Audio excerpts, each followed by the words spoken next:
SWAT Cats from the 90s was a very enjoyable TV show for the growing up. The show was about two vigilantes who worked to save the day from villains who would try to wreck Megakat City for their own good. The show was very well put together and had a decent amount of comedy along with curious action as well. Curious because on many occasions they used unorthodox methods to achieve their goals. Either way, there was usually a happy ending.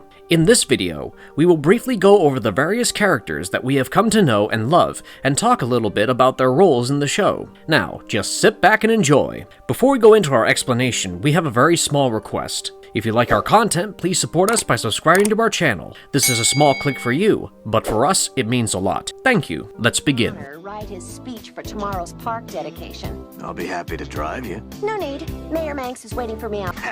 Did you hear that? She's crazy about me. Bye, Jake.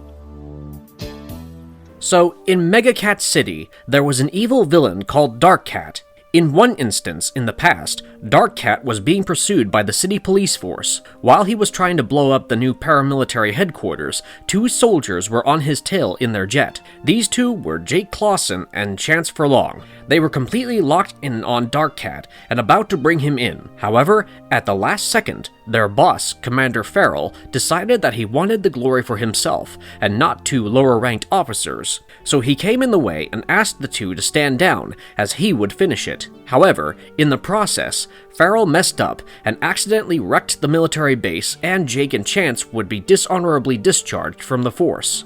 After that, they were sent to a junkyard to work for the rest of their lives until they paid back their debt for damaging the paramilitary base. Yup, Farrell pitted that on them. This was when Jake and Chance realized that the justice system of their city isn't good enough, and that they would have to protect the people of Megakat City in their own way. From then on, they worked on putting together a new jet made from the pieces of junk they could find at the scrapyard, and once they had it, they became the SWAT Cats. Clearly, they aren't just good soldiers, but excellent engineers too, because their knowledge and understanding of machines is just on another level, especially Jake's.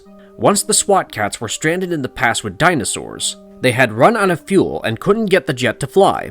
Jake somehow managed to dig out fossil fuel of some kind from the base of a volcano and flew right back into the present day. What the? Razor! Jake Clausen, aka Razor. Jake is the smarter one of the two. As we see in many episodes, he usually uses his brains to overcome obstacles in his ingenious ways. It's noteworthy how he comes up with solutions to problems so quickly. That doesn't mean that he can overcome anything. Everyone has their limits, and so does Razor. While he is very athletic, he doesn't have much strength. He mostly has to rely on how nimble he is to maneuver himself. Jake is polite and well-mannered in general. He seems like a great cat, and lives up to his partner's expectations really well. So the SWAT Cats travel around in a jet called the Turbokat. While Chance is the pilot, Jake mans the guns. Now this is quite a bit of a task, because their guns are their main and most used weapons. So there was this one time when Jake had made a mistake. Darkkat caused him to accidentally hit a civilian, and this gave a massive blow to Jake's self-confidence. Later on, he does recover his confidence, but is a bit shaken and will forever be wary of this in his future missions. In the very first episode, we see both the partners sitting in a machine that simulates gravitational force. Basically, the faster you go on a jet, the more blood goes out of your brain, and so there's a chance of passing out. They both sit and time themselves, spinning around, and Jake just keeps passing out. In another instance, Jake and Chance have a pepper-eating competition. Pepper number one. Well, I'll see that and raise you this. Jake slyly cheats by pretending to eat the last chili, but keeps it in his pocket instead. Later, he uses this chili on one of Darkkat's lackeys to break free from their grasp. Point being, he's really handy and can use pretty much anything as a tool. Oh yeah, another thing we nearly forgot to mention is that he has a superbike. So basically, the seat he sits on in the Turbokat is part of the cyclotron. The cyclotron is a bike that dispatches from under the Turbokat to pursue smaller targets. To be honest, it reminds us of Batman's Batcycle. The cyclotron comes with missiles, just like the Turbokat. Overall, obviously enough, the SWAT Cats are only ever complete with Razor on their side. This one's for you, Razor. Chance Furlong, aka T-Bone. T-Bone, aka Chance Furlong, is the bigger of the two cats. He loves flying the Turbokat and is really good at it. His jet flying skills are probably what he was known for back during his Enforcer days. Now he rides along with Jake and spends his days protecting Megakat City from whoever would want to harm it. Chance is big and brawny. He's got more muscle than brain and relies a lot on instinct to make moves. Oh yeah, and he can't swim. Until he suddenly miraculously learned it on his own in the heat of the moment trying to save Razor in the episode Mutated City, and he does have a bit of an ego at times, but it's quite easily deflated. Chance has a lot of jokes to share, and he's usually kind of funny too. Look, don't make a big deal out of it. Why didn't you ever tell me? You never asked. One of his overarching features is his recklessness. However, in more than one instance, we can see him pushing the Turbokat to the limit and sometimes beyond even. A couple of times this even landed them in a bit of trouble. You can usually find him sitting on his couch watching the cartoon Scaredy Cat. It's basically just a silly comedy kids cartoon, but Chance loves it. Look, watch what happens when Scaredy Cat opens the closet again. He'll be eating fish and drinking milk, and just be relaxing in general. That aside, Chance is a really good mechanic too. Sure, Razor has usually had a bit more of a technological edge, but that doesn't mean that Chance is very far behind. His skills in piloting the Turbokat is one that Razor trusts almost blindly, which makes sense and is quite important at times, when they are both driving different vehicles in different places. Oh yeah, and during the G-Force training where Jake kept passing out, Chance held the record at 10 seconds before surpassing it again soon after. He has some ridiculous toughness and can withstand a heavy beating too. However, he is just as liable to traps and nets like everyone else. Okay, maybe not everyone else. Hard Drive and the Metallikats go to wreak havoc on behalf of Darkkat once, and things don't really go too well for them. Though it did seem like Razor was the one who saved the day. Without a reliable pilot like Chance to keep the jet stable and ready for any emergency, Darkkat would have won hands down.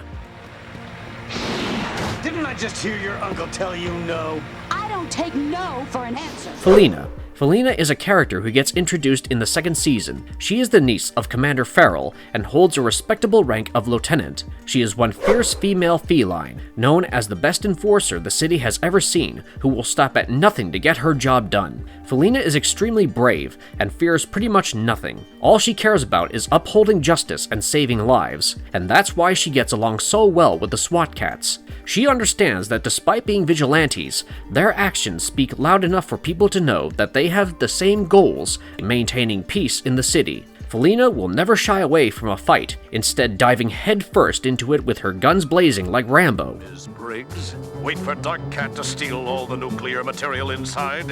Farrell, to all units, move in now. Commander Farrell. Commander Farrell is the kind of cat who will put anyone under the bus as long as it saves his reputation. Although he does prioritize the safety of all cats of Megakat City, he's kind of a Jim Gordon with a Jonah Jameson personality. He is the head of the Enforcers and hates the SWAT cats, irrespective of how much they help him in his efforts to safeguard the city. The reason why you can't really hate him is that no matter how much he bashes the SWAT cats for being vigilantes, it is very evident that his heart is in the right place. Sometimes he will even put himself in danger if he feels that would be the safest option for the majority of the population. Sometime in the first season, Darkkat had showed up in his ship, which had a force field around it. The Enforcers couldn't penetrate its defenses, and neither could the SWAT cats. Farrell took it upon himself to board the ship alone, without any backup, to at least try and find out who is behind all of this, and maybe try to stop them. He did leave his second-in-command with a phone so he could eventually call for backup, but this little cat decides that with Farrell out of the way, he could take his position as a promotion. Unfortunately for him, this doesn't end up happening and Farrell comes back. It's funny, but Farrell doesn't have any idea who the SWAT cats are, even though they should look very familiar to him. More often than not, you'll see the SWAT cats being snarky with Farrell for obvious reasons, but they make sure not to let personal grudges affect their goal. Rotten here. One of the perks of being deputy mayor. Deputy Mayor Callie Briggs. The Deputy Mayor happens to be one of the only figures of authority in the city who approve of the SWAT cats. Since the actual mayor doesn't do anything but play golf all day, she has to take charge and keep the city running smoothly. Therefore, it isn't surprising that oftentimes she is the target of many villains.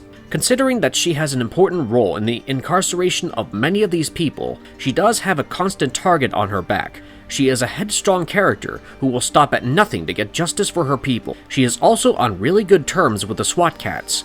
Another Batman parallel is how Callie seems to have a signal beacon that she can use anytime she needs in order to get the SWAT cats' attention. It's a triangular little device with a big red button and is a primary code of communication between them. This kind of reminds of a little radio that Batman gave Jim Gordon, at least in the Arkham Knight game. Apart from that, just her normal idea of defending the SWAT cats from Commander Farrell and his insistence to arrest them is one of the reasons she is so much like Jim.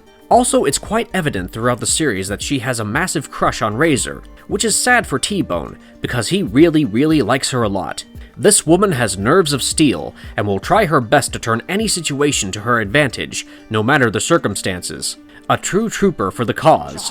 Silence! I don't need defense secrets. I want the SWAT cats.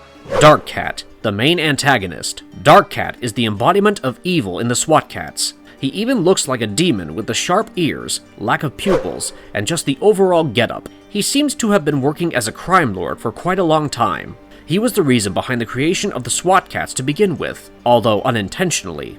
He is so strong and evil that almost every other villain is also afraid of him.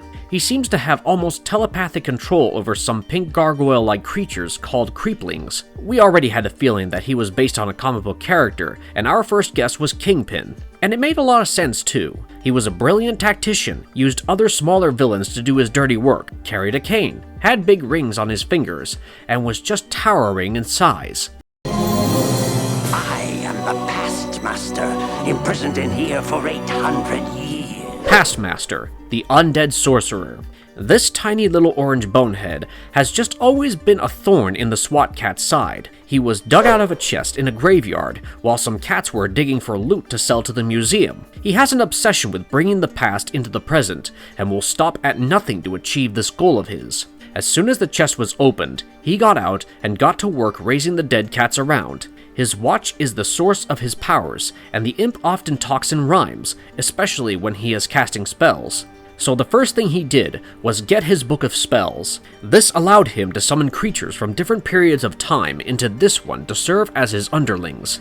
The dinosaur from the opening scene is just iconic. Interestingly enough though, just because his name is Pastmaster doesn't mean that is all he is capable of. The little mage can go to the future as well. We see this in the episode A Bright and Shiny Future, where he somehow manipulates the timeline so that the Metallikats are in control of Megakat City. Surprisingly, the Metallikats instantly betrayed Pastmaster as soon as he showed up in the future with the SWAT cats. This really ticked him off so much that he even teamed up with the SWAT cats for a bit so he could get his pocket watch back. Eventually, of course, he tried to ditch the SWAT cats in the future while he went back to the present day, but the SWAT cats seemed to have been prepared and quickly prevented this from happening. One other little thing we want to talk about is how the Pastmaster is also obsessed with a bride. Specifically, back in his time, he had captured and imprisoned a princess whom he wanted to marry by force, but she had rejected him. In the present day, he finds that the deputy mayor, Callie Briggs, looks identical to this princess. We see this on a few occasions where he tries to kidnap her, referring to her only as his bride, or Callista.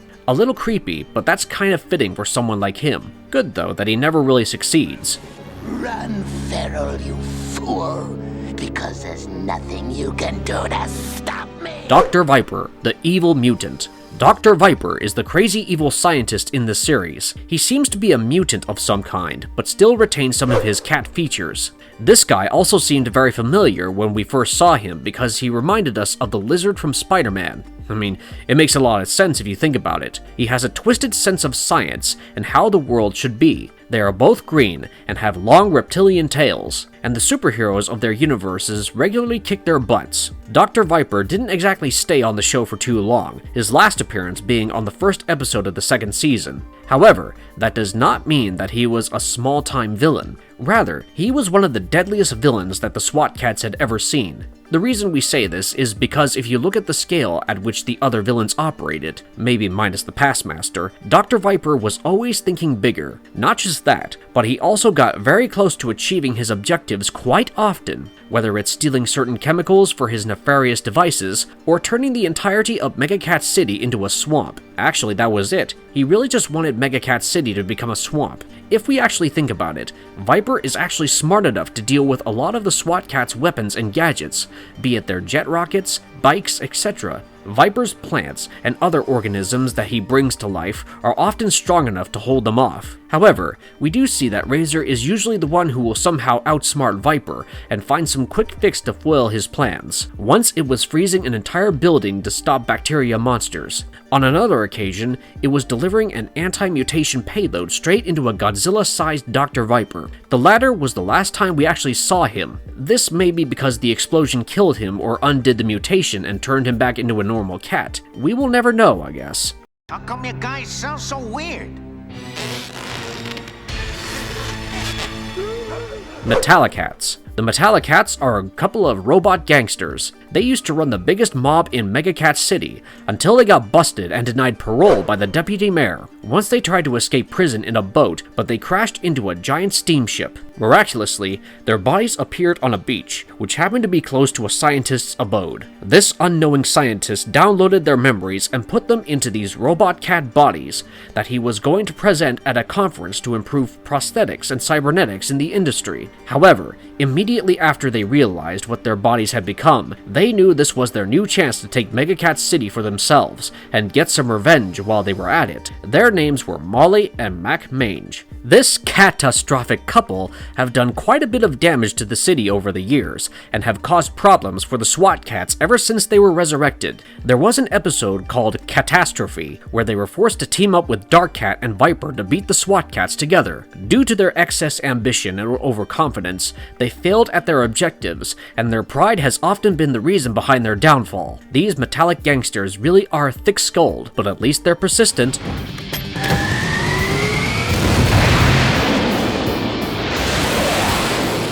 What was the Turbokat like? The Turbokat was a dream jet. Having grown up with superheroes all over and having a soft spot for Batman really made this one hit home. It's a 3-engine, 2-seater fighter jet, armed with cement guns, rockets, missiles, nets to capture targets, and even a winch to pick things up from the air. The jet has a motorbike built in that can deploy from underneath it. It can go up to extremely high speeds, and in one episode, we even saw that it can go up into space. The influence for the craft was apparently from the US Navy. However, that isn't all that important here. Just a fun fact. It even comes with a thermal sensors and X-ray scanners. The interface they use is quite advanced and has auto-lock on features as well. The visors that the SWAT Cats wear in the jet are just like the ones from Star Wars, in the sense that it allows them to track and see targets and objects more clearly while in high-speed chases. The list of different types of missiles that it can hold are nearly endless. It's almost as if they come up with a new missile type for every episode. Later in the second season,